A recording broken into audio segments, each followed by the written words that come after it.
Oke, Assalamualaikum warahmatullahi wabarakatuh. Kami dari kelompok 3, Manajemen Sumber Daya Manusia, akan menjelaskan terkait staffing di Global Organization. Sebelumnya, kami perkenalkan anggota kelompok kami, saya Angelina Ajeng Masayu, dan di sini ada rekan saya, Ihsan dan Torik, lalu ada Farel Syarat Hamdan, ada Anissa Yulizar, dan juga Taufik Hidayatur. Untuk penjelasan selanjutnya akan dijelaskan oleh rekan saya.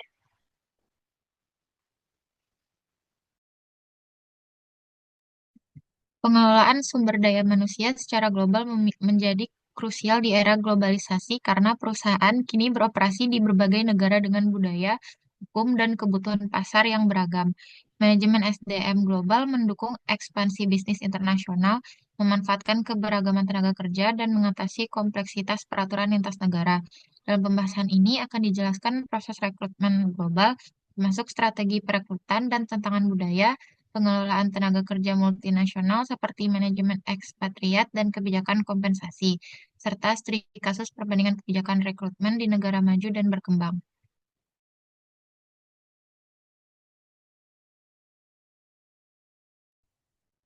Yang pertama itu ada proses rekrutmen global yang merupakan serangkaian langkah yang dilakukan oleh perusahaan untuk mencari, menarik, dan memilih kandidat yang memenuhi kualifikasi dari pasar tenaga kerja internasional. Tujuan dari rekrutmen global untuk memastikan perusahaan mendapatkan talenta terbaik secara lokal maupun internasional yang dapat mendukung strategi bisnis global dengan cara memadukan strategi lokal dan global untuk mendapatkan kandidat yang sesuai kebutuhan perusahaan dan lokasi operasi. Langkah-langkahnya yaitu meliputi menentukan kebutuhan posisi dan lokasi, menyesuaikan strategi dengan regulasi tenaga kerja lokal, mempromosikan posisi melalui platform global seperti LinkedIn atau situs karir internasional, dan melakukan wawancara virtual untuk mempermudah seleksi lintas negara.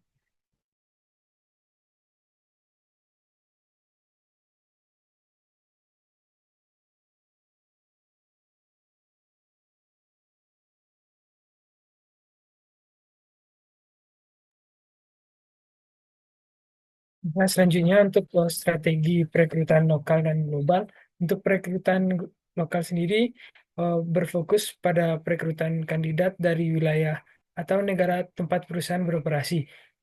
Perekrutan lokal mengutamakan pemahaman budaya, bahasa, dan dinamika pasar setempat dengan biaya yang lebih rendah dan adaptasi yang lebih cepat.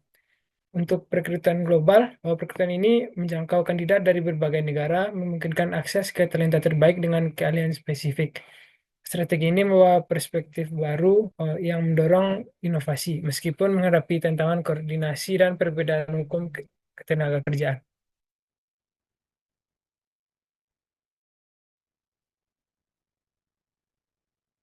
Selanjutnya itu ada perbedaan hukum ketenagaraan antar negara.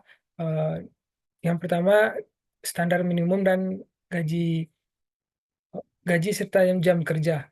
Di Uni Eropa, banyak negara memiliki peraturan ketat mengenai jam kerja maksimal per minggu dan wajib memberikan tunjangan lembur. Sedangkan di negara berkembang seperti Indonesia, standar minimum gaji seringkali bergantung pada kebijakan regional. Yang kedua itu ada hak pekerja.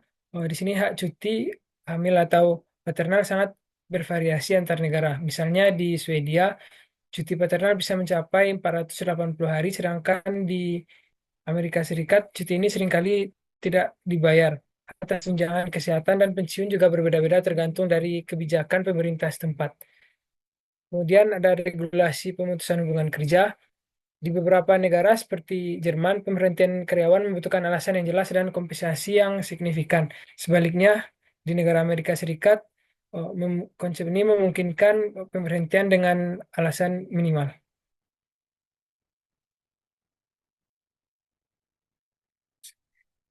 Selanjutnya, tantangan budaya dalam proses rekrutmen. Terdapat perbedaan di mana budaya kerja di Asia cenderung menekankan hierarki dan penghormatan terhadap otoritas, sementara di negara Barat lebih egaliter. Selanjutnya, harapan terhadap hierarki dan pengambilan keputusan, di mana kandidat dari budaya yang berbeda memiliki ekspektasi dan bervariasi terkait ekonomi, kolaborasi, dan struktur manajemen. Yang ketiga, komunikasi lintas budaya, bahasa yang terdapat Bahasa yang berbeda dapat mempersulit wawancara atau tes seleksi. Gestur dan ekspresi wajah yang dianggap normal di suatu budaya mungkin disalahartikan di budaya lain.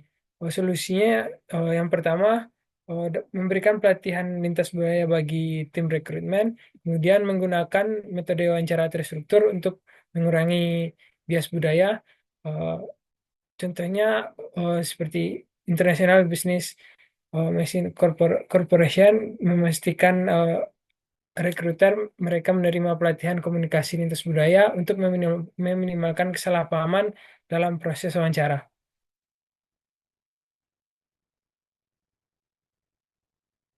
Selanjutnya itu ada pengelolaan tenaga kerja multinasional. Jadi pengertiannya itu pengelolaan tenaga kerja multinasional ini adalah strategi yang digunakan perusahaan untuk mengelola karyawan dari berbagai negara dengan latar belakang budaya yang berbeda.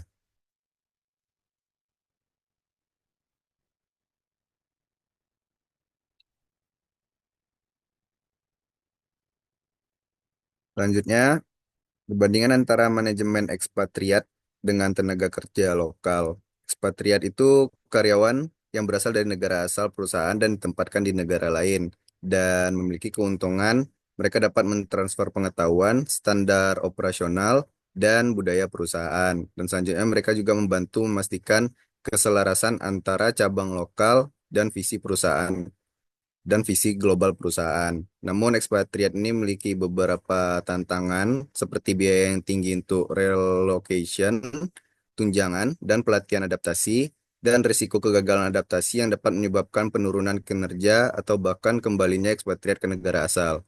Dan selanjutnya itu tenaga kerja lokal, yaitu karyawan yang direkrut dari lokasi tempat perusahaan beroperasi. Di sini keuntungannya itu biaya dari tenaga kerja lokal lebih rendah dibanding ekspatriat dan pemahaman mereka lebih baik tentang pasar, budaya, dan preferensi lokal. Namun memiliki beberapa tantangan, yaitu keterbatasan keterampilan tertentu yang mungkin diperlukan dan perbedaan visi antara tenaga kerja lokal dan manajemen global. Dan selanjutnya ada kebijakan kompensasi internasional. Di sini memiliki beberapa faktor yang mempengaruhinya, yaitu standar hidup di negara tujuan, kebijakan pajak internasional, kurs mata uang atau inflasi, dan mereka memiliki pendekatan yang terbagi menjadi dua, yaitu equalization, itu menyamakan standar hidup ekspatriat dengan negara asal. Contohnya pada perusahaan sel yang memberikan tunjangan tambahan bagi ekspatriat yang bekerja di lokasi dengan biaya hidup tinggi, seperti Norwegia. Dan yang kedua, localization, yaitu memberikan kompensasi sesuai dengan standar lokal. Contohnya pada perusahaan Microsoft yang menyesuaikan gaji staf lokal mereka di negara berkembang untuk memastikan daya saing dan keberlanjutan operasional. Baiklah, selanjutnya itu pada sebuah contoh studi kasus pada strategi rekrutmen perusahaan teknologi multinasional yang dibandingkan antara negara berkembang dan negara maju. Yang itu untuk negara berkembangnya di sini kami ambil contoh pada Indonesia sendiri dan untuk negara majunya kami ambil contoh pada Amerika Serikat. Di mana untuk studi kasus tersebut pada sebuah perusahaan yang berfokus pada bidang teknologi dengan skala multinasional sedang berencana untuk memperluas perusahaannya di dua lokasi pada negara maju dan negara berkembang. Di mana yang pertama itu pada Silicon Valley, pada Amerika Serikat, di mana itu merupakan pada wilayah negara maju, dan selanjutnya itu pada Jakarta, Indonesia, di mana itu terdapat pada negara berkembang. Perusahaan ini akan mengalami berbagai tantangan yang berbeda untuk pelaksanaan proses rekrutmen di negara maju dan negara berkembang. Perancangan strategi rekrutmen dilakukan dan disesuaikan dengan masing-masing negara dengan mempertimbangkan beberapa aspek seperti lokasi, perbedaan pasar tenaga kerja, budaya kerja, dan kebijakan lokal. Selanjutnya, berdasarkan pasar pada tenaga kerja pada negara maju atau Amerika Serikat, di sini pasar tenaga kerja kompetitif dengan fokus pada inovasi dan teknologi. Yang kedua itu kandidat memiliki keahlian tinggi, tetapi tuntutan gaji lebih besar. Berbeda dengan negara berkembang yang pada Indonesia, di mana pasar tenaga kerja besar, tapi sebagian tenaga kerja kurang berpengalaman di teknologi canggih atau kemajuan. Selanjutnya, yaitu fokus pada peningkatan keterampilan atau upskill pada kandidat lokal. Selanjutnya, berdasarkan kebijakan rekrutmen yang di mana negara maju seperti Amerika Serikat, dia memfokuskan pada keahlian teknis dan kreativitas, di mana itu mengutamakan kandidat dengan gelar dari universitas ternama atau pengalaman inovatif. Lalu yang kedua ada proses seleksi berlapis seperti wawancara teknis, penilaian portofolio, dan studi kasus. Yang ketiga ada kompensasi tinggi, di mana dia menawarkan gaji dan insentif menarik untuk bersaing dengan perusahaan besar lainnya. Yang keempat ada brand employer yang kuat seperti promosi budaya kerja inovatif untuk menarik generasi muda. Sedangkan di negara berkembang seperti Indonesia, di mana rekrutmen lulusan baru, dia berfokus pada program kampus untuk merekrut talenta muda dari universitas terkemuka di Indonesia. Yang kedua, pelatihan dan pengembangan seperti menawarkan pelatihan intensif untuk meningkatkan keahlian kandidat.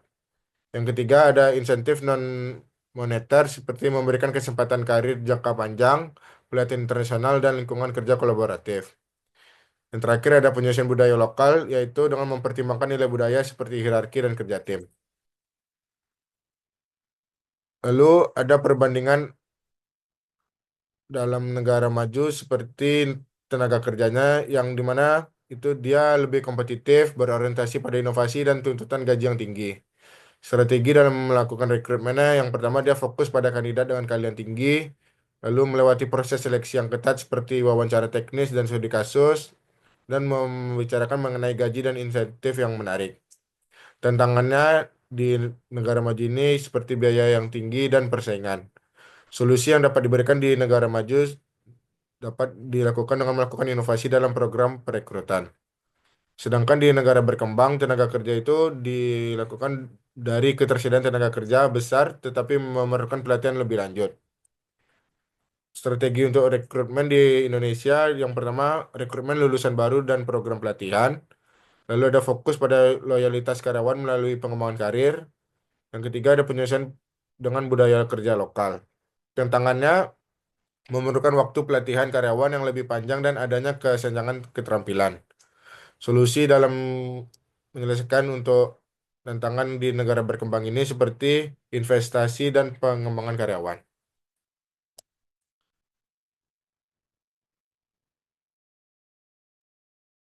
Berdasarkan materi presentasi tersebut, diperoleh kesimpulan bahwasanya perusahaan yang berkembang secara global perlu menyesuaikan strategi rekrutmen mereka dengan kebutuhan dan juga kondisi di setiap negara. Di negara maju, penting untuk fokus pada menawarkan gaji yang kompetitif dan juga lingkungan kerja yang menarik karena persaingan sangat ketat. Sementara di negara berkembang, membangun tenaga kerja yang berkualitas dapat dilakukan dengan memberikan pelatihan dan juga peluang pengembangan karir. Kunci keberhasilan adalah menggabungkan fleksibilitas lokal dengan standar global sehingga perusahaan bisa tetap kompetitif di pasar internasional. Sekian presentasi dari kelompok kami. Terima kasih atas perhatiannya. Assalamualaikum warahmatullahi wabarakatuh.